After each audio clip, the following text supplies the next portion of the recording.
Depois de muito tempo, meus irmãos, estou de volta e eu quero trazer um assunto muito importante para a vida cristã de vocês. E eu vou começar perguntando: o que Deus espera de você? O que Deus espera que você faça como cristão? Fique comigo neste momento, porque hoje vamos aprender Bíblia.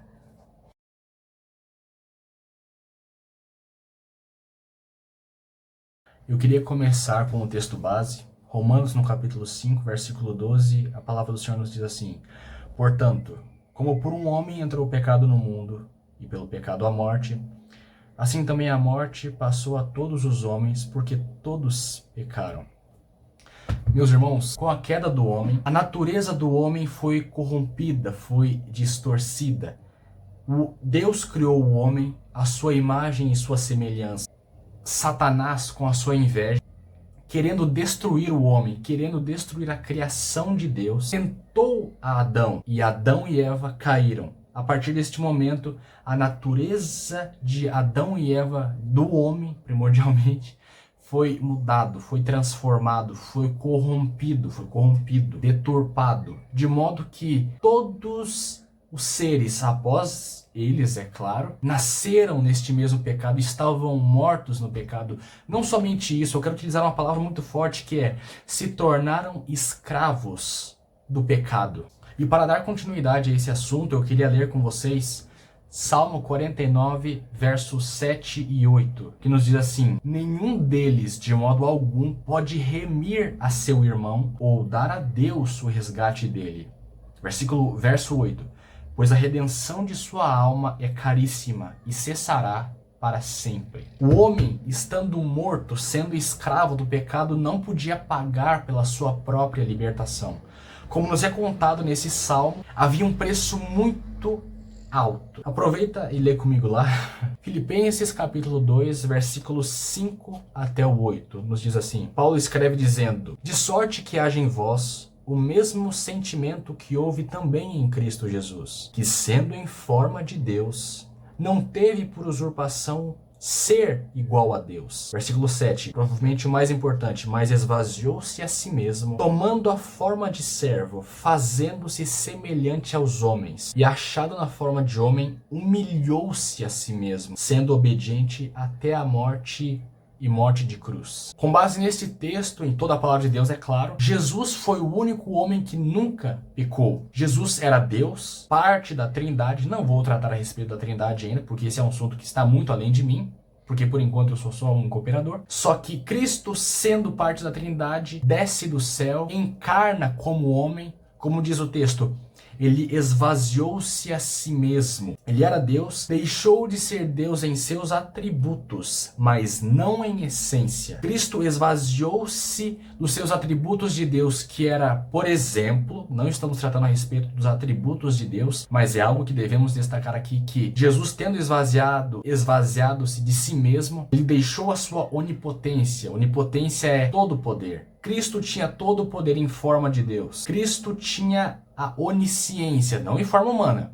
mas em forma de Deus. Em forma de Deus, ele tinha a onisciência, ele tinha a onipresença, estava em todo lugar, ele sabia de tudo.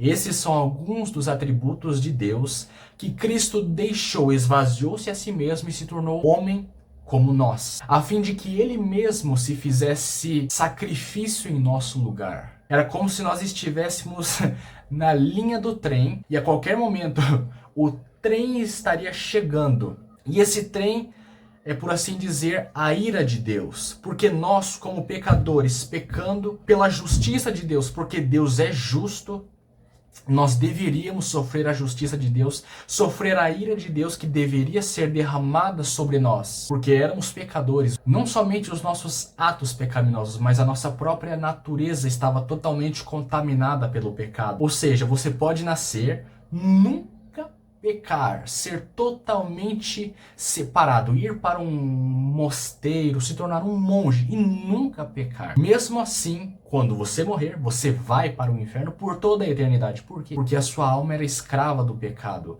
A sua natureza, a sua essência como ser humano estava deturpada. E ela precisava ser paga por um sangue de inocente.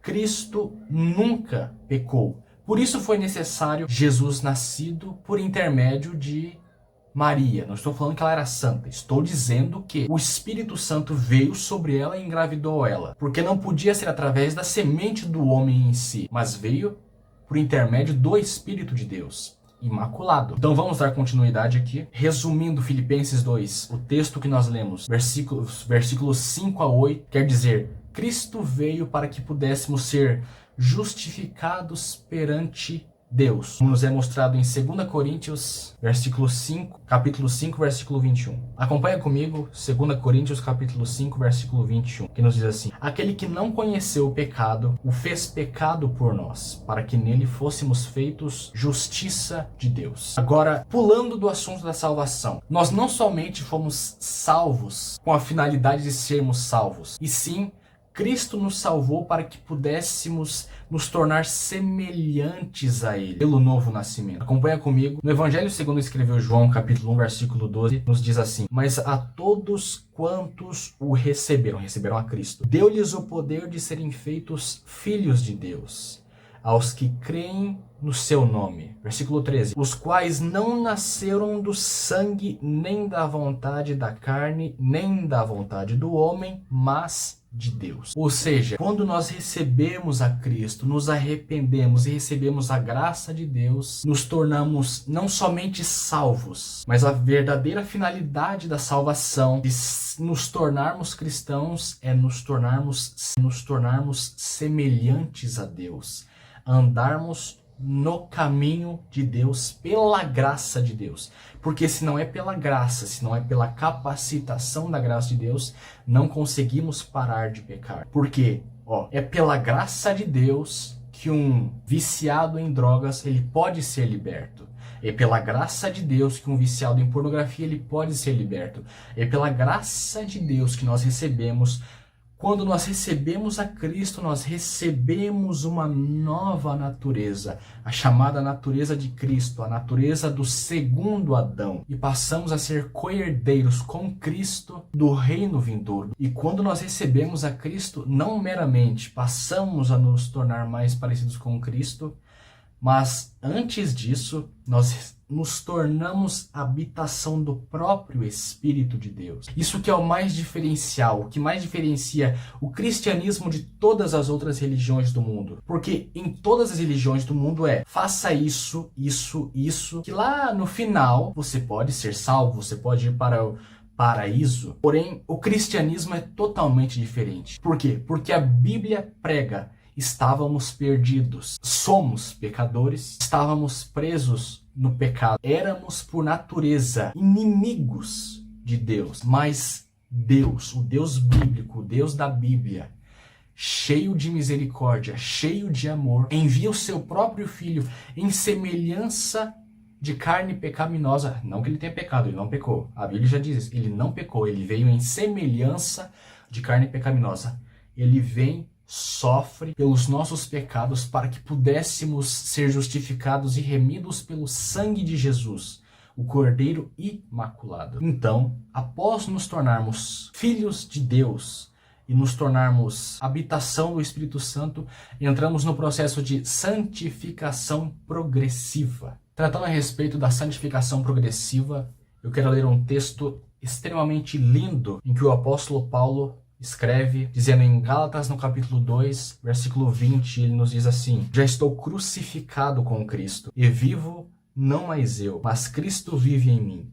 E a vida que agora vivo na carne, vivo-a pela fé do Filho de Deus, o qual me amou e se entregou a si mesmo por mim. Para encerrar o vídeo, podemos dizer que a vontade de Deus é que reflitamos a imagem de Cristo, que a glória de Deus possa ser manifestada em nós pela graça de Deus. Como podemos nos tornar mais semelhantes a Cristo? No texto, João capítulo 14, versículo 21, nos diz assim: Jesus disse: aquele que tem os meus mandamentos e os guarda, esse é o que me ama. E aquele que me ama será amado de meu Pai, e eu o amarei e me manifestarei a ele. Logo, um grande exemplo de amor, uma maneira de mostrarmos a Deus que nós o amamos, é seguirmos os seus mandamentos, é deixar de pecar e fazer o que é correto. Mas não podemos fazer o que é correto se não soubermos o que devemos fazer. E a única maneira de sabermos o que devemos fazer é